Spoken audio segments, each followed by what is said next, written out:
scorecard. That scorecard is horrendous. Good God. Oh, uh-oh. Something finally interesting gonna happen. Uh-oh. Oh, he's landing good jabs now. Okay. He's won one round out of out of 8. And the crowd goes mild. I have just one question. The fuck was that? No, genuinely, I think that watching UFC over that Jake Paul fight was honestly the best decision I have made in a long time. I'm not even into UFC like that, genuinely. This whole UFC video I just recently did with Gus was genuinely like the most recent time I've actually gotten back into the UFC, and seeing how Ilya absolutely just dismantled Charles Oliveira was just absolutely riveting. And then I go over to the next tab and I look at Jake Paul and I see what he's doing, and it's round 10 and absolutely nothing has happened. Chavez was just there for a paycheck. He wasn't throwing, he wasn't engaging, he was pulling a Dylan Dennis, honestly, where he just literally did nothing until the final rounds. I don't know if his plan was to gas Jake out. I don't know if his plan was just to sit there and not get knocked out so that he could get the money. I'm willing to believe that it's probably the latter. Dear God, that fight was just so unwatchable. It really sucks because I can genuinely tell, like, going back and watching like even the little snippets of the rounds that I did watch,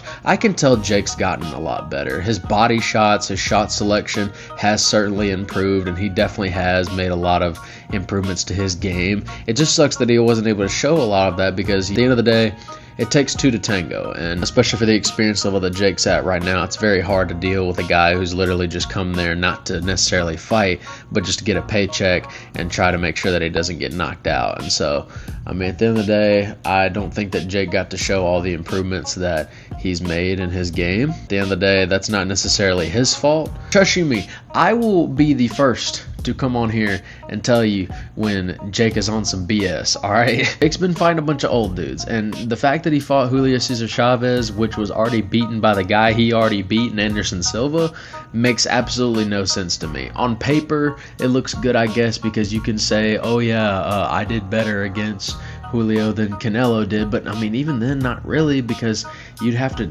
literally knock him out in order to do that, and he didn't do that. He took him to a 10th round boring decision. I don't really know what the point of this fight was. The biggest shocker to me, honestly, is now Jake Paul is literally ranked, I believe, number 15 or 14 in the WBA or one of the boxing organizations. I have no idea. The fact that he is ranked that high, insane to me. Honestly, I think from here, the best move that Jake could possibly make for his career is going after the Tommy Fury rematch, because listen, I know Tommy Fury is very annoying to deal with negotiation wise, and he's pricing himself out, this, that, or the other, but I honestly do believe Jake has made significant enough improvements since their previous bout to where it gives me significant confidence that he'd be able to dismantle Tommy. Because let's see, the last time Tommy fought was back in 2023 against KSI, which honestly was an even worse fight to watch on paper, if I'm being honest with you. I see everybody on Twitter and everything being all like, oh yeah, this fight just showed me that KSI would absolutely destroy Jake. No, he wouldn't.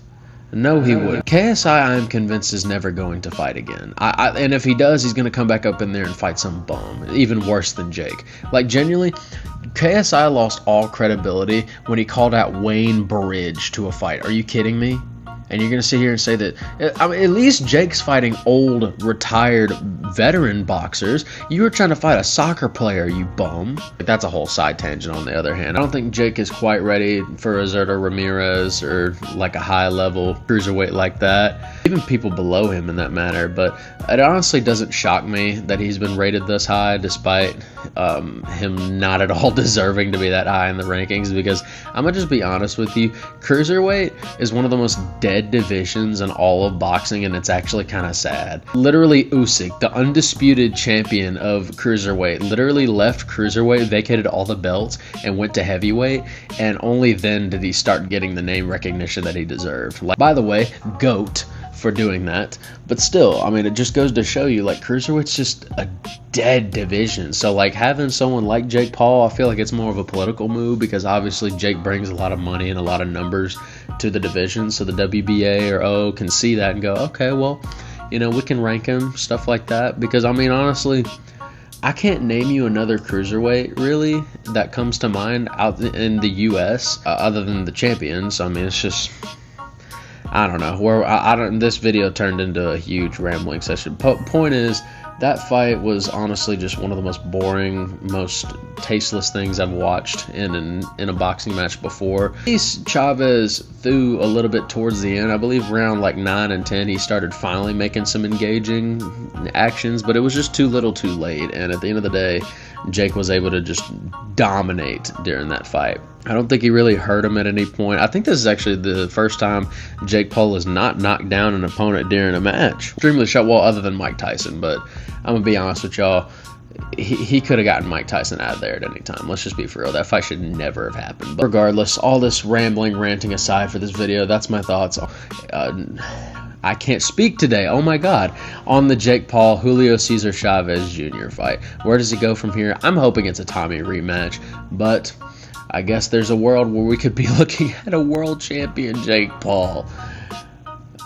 But at this point, if Jake Paul can become world champion, then at this point I should try to be world champion, because dear God, if that idiot can have that opportunity in 12 fights, then I mean, shoot, I've got 4 going on 5 right now, so I mean, shoot, maybe I can catch up. I don't know. That's about it for me, guys. Make sure to like, comment, subscribe, all that good stuff, and I will see y'all in the next one. Take care and peace. I can't take no loss. I don't even know what it costs. I hit the ground, then it go off. Yeah, hit the ground, then it go off.